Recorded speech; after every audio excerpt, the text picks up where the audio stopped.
Hello, this is Kathy from the Daily Marker. I'm so glad you're here and you're watching this. Today is day 1 of the 10-day coloring challenge. My next one will be 30 days. I want to show you today, it's a lot about experimentation and play, and I want to show you how I use this Gina K Design stencil. First, I inked it up with some of her ink, focusing on the top and just fading it out on the bottom. I kind of want a fade out look. So then I trace the stencil with a pencil, and I got rid of my watercolor pencils, so I used these watercolor crayons from Alt New and just scribble colored some on one side or the top of this design. So I thought I wasn't planning on doing a video, but here I am. So I want to show you how I watercolored this, and I'm going to speed past some of the parts. But the most important thing that you can do when you're watercoloring is remove the color from your brush. So I will talk you through on the next one. So I'm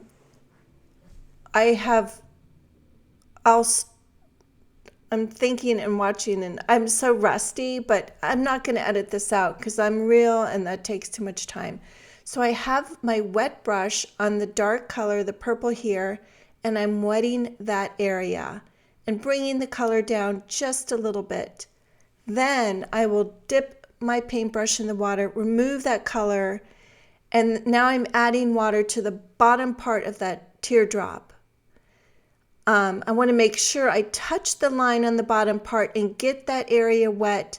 Then I'm going to bump up into the color, and I'll take some of that color off my brush again.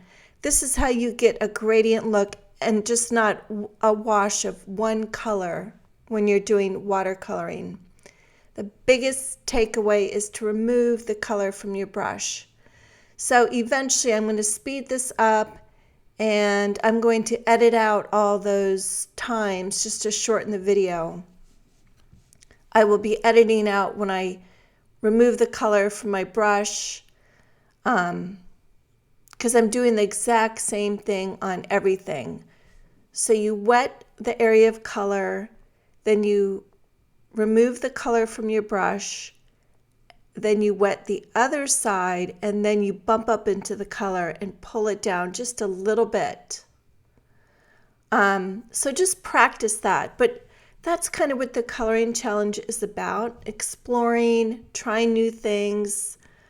Maybe this is nothing to you, and you do this anyway.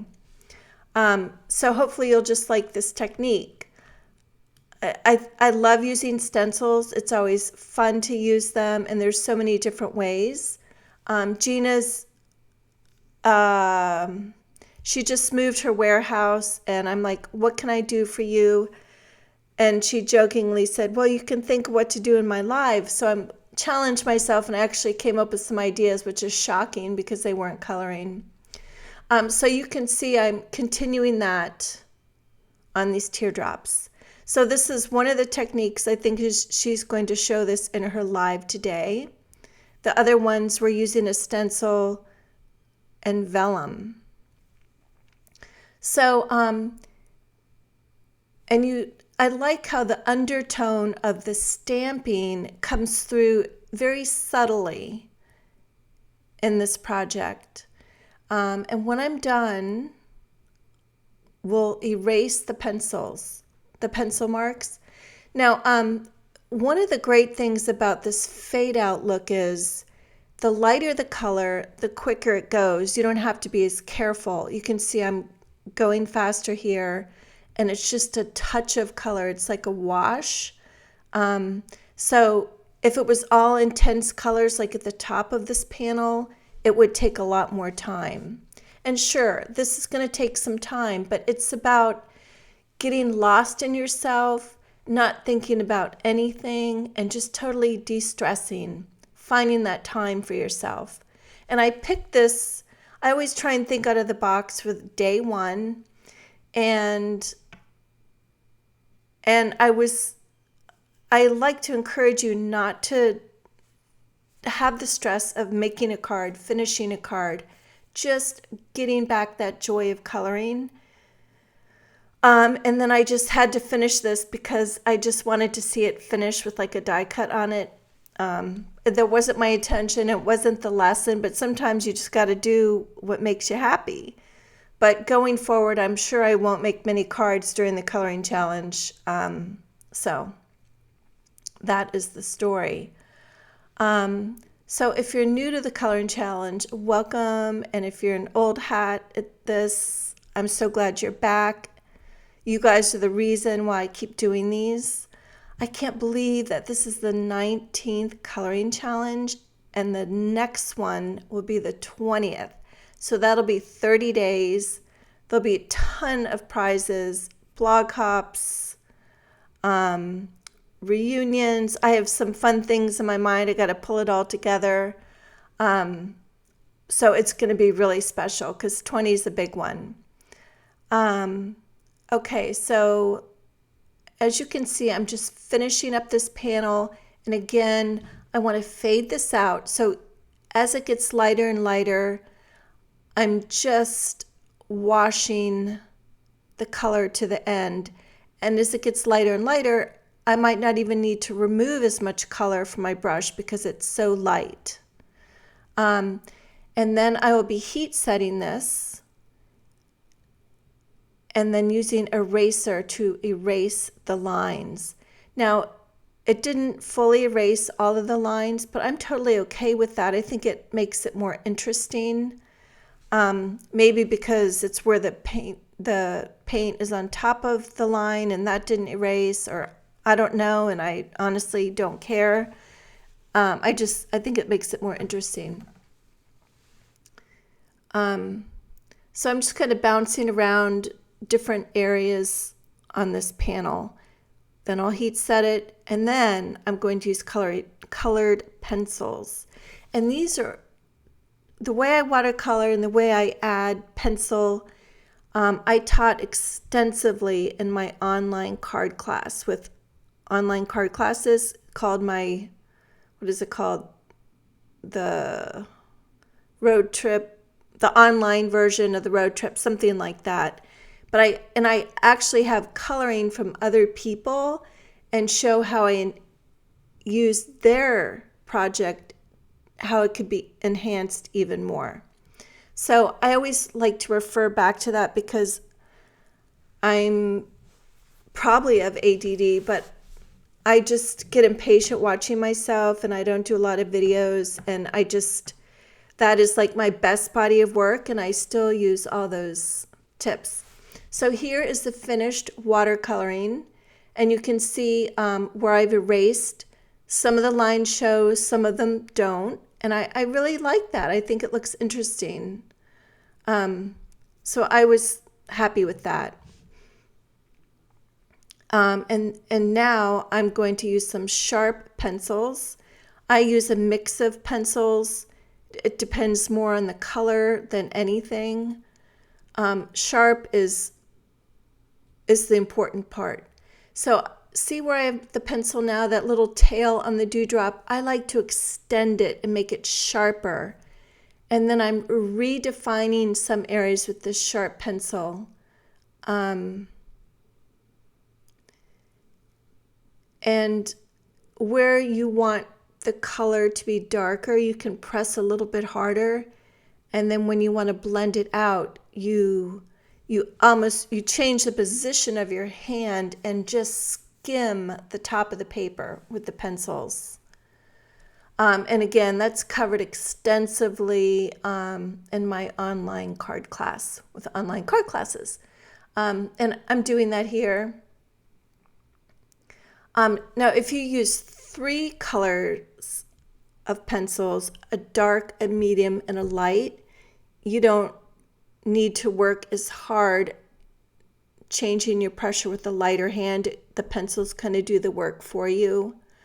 I'm using 2 on the blue and the purple, and then 1 color on the green.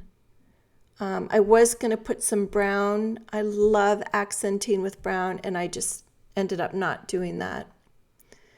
Now you can see, I don't know if you saw, I changed the position of my hand just to pull that color down a little bit, and I'll do it again here. So I'm picking an area that I want to be darker, and then I use my second color to kind of draw that color down a little bit, and then I'll change my grip and just skim the color to blend it ever so slightly down. And if that doesn't make sense, just listen to this, grab a pencil, and I think it will make sense then. But it's very effective. And when I color people, I like to color with markers first and then bring in some highlights, just like I'm doing here. I think it always enhances what you're coloring, and it makes, if you're an avid color penciler, if you love your colored pencils and use them all the time, I love to encourage you to use just a light color of marker first, and then you won't have to blend as much. It cuts the time down considerably.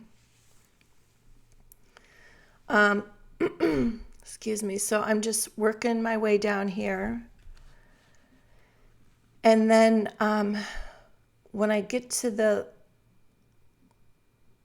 the dewdrops where I'm fading it out, the colored pencil coloring is even quicker.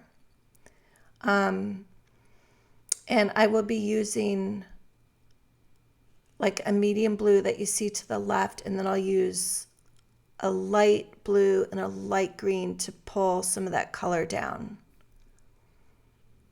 I'm going to speed this up. So this is a really fun technique. I hope you give it a try. Of course, I want you to look through the stencils that you have at your house. Look for one that has more open areas, that it's not a really detailed one with tiny, tight little areas, because you want to have room to blend that color.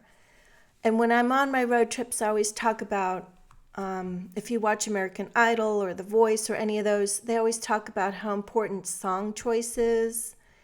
Well, I think stamp choice is just as important. I always try and find a stamp that has more open areas, that's not too tiny. Sometimes too tiny can be frustrating. It doesn't give you room to blend your colors. So that's always something to consider. I think people find that they have more success if there's more room for that color to go or to get that blend. So to finish this off, which I initially wasn't going to do, I'm using Simon Says stamp Big Hello. And it's an old one, but it's a good one. And I just love the way it covers so much area. So I just die cut. I always save the trimmings of my watercolor paper. I'm sure you guys do too. So I cut 4 of those big hellos, glued them together, and then I colored some twine with my marker and tied that around hello, and I was finished. Now see, back to the dewdrops really quick. It's really, I want to fade it out so it's much quicker down here at the bottom. So you're spending the majority of your time in the top half. And again, it's not about speed, it's about enjoying what you're doing. It's kind of like a good recipe. Every now and then you want to make something yummy. It takes more time, but you can get lost in it and just enjoy the process. So my blog post, thedailymarker.com, I have a place where you can upload your projects, or you can do it on Instagram. Just tag me, use the hashtag thedailymarker30day. Even though it's 10 days, I want to use the same hashtag. But my blog will have all the questions and answers you might have if you're new to the coloring challenge, and also have the information about this finished card and stuff. Here's the finished card right here. The hello is with watercolor paper and the twine tied around it. And that's it. So thank you so much for watching. I would love for you to hit the subscribe button, thumbs up. It's always appreciated. And I'll see you. Can't wait to see what you're coloring.